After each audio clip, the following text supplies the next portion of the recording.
uMokgotsi ubevele enkantolo yeManchester eGoli ukuzophonsela inselele lesinqumo senkantolo sokumnqabela ibheyili.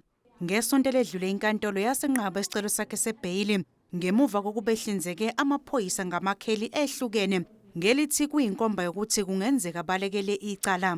Abameli bakhe bathi bazofaka isicelo esisha sebheyili esihambisana nemininingwane yekheli lakhe liqinisekisiwe. If you can remember, during the bail application, or rather the bail judgment, the issue was the address, and the magistrate had indicated during that particular reasoning that she was not satisfied with the address. So the new facts are in relation to clarifying this particular address where Mr. Brown Mokgotsi is residing.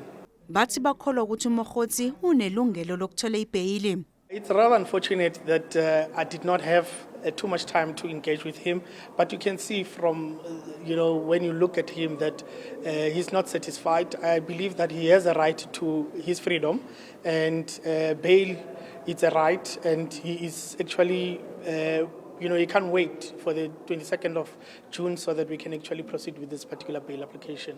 uMokgotsi ubhekene namacala okubalwa kuwo ukutholakala nesibhamu esingekho emthethweni nezinhlamvu, ukuqamba amanga efungile nokuphazamisa ukusebenza kwengalo yomthetho. Usolwa nangokuzama ukufumbathisa umphenyi wecala ukuze anganqatshelwa ibheyili.